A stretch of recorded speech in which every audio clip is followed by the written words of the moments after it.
லிங்க புராணம் பாகம் 10. சுதரிசனன் வரலாறு. உத்தம குலத்தில் பிறந்த அந்தணன் சுதரிசனனும் கற்பிற் சிறந்த மனைவியும் அன்றாடம் தன் இல்லத்திற்கு வரும் அதிதிகள் மனம் கோணாமல் அவர்களுக்கு உணவிட்டு மகிழ்வித்து அனுப்பி வந்தனர். ஒருநாள் ஓர் அதிதி வந்தார். அவரையும் எல்லா வகையிலும் உபசரித்து உணவூட்டினர்.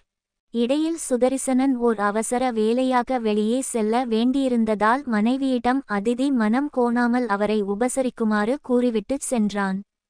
உணவருந்திய அதிதி அவளிடம் தனக்கு உடல் சுகமும் அளிக்கும்படி கேட்டான். அவள் பதைபதைத்து விட்டாள்.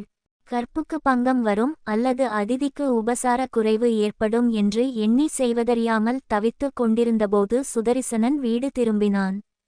அதிதிக்கு எல்லாச் சௌகரியமும் கிடைத்ததா, பூரண திருப்தியா என்று கேட்க மனைவி பதைபதைத்திருக்க அதிதி அந்தணர் மனைவி அறுசுவை உண்டியுடன் உடலுக்குச் சுகம் அளித்து திருப்தி கொடுத்தாள் என்று கூறினார்.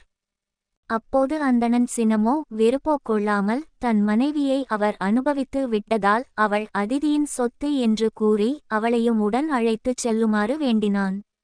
அப்போது அந்த அதிதி மறைந்து விட்டார். அங்கே அவர்களுக்கு சிவபெருமான் காட்சி தந்து தான் அவர் மனைவியை தீண்டவும் இல்லை. அவள் கற்புக்கரசி, புனிதமானவள். பிறவி பெரும் துயரினின்று நீங்கள் இருவரும் விடுபட்டு என்னிடம் வந்து சேர்வீராக என்று அருள்பாலித்தார். இவ்வாறு அதிதி பூஜையின் மேன்மையை பிரமன் தாருகாவனத்து முனிவர்களுக்கு எடுத்துரைத்தார்.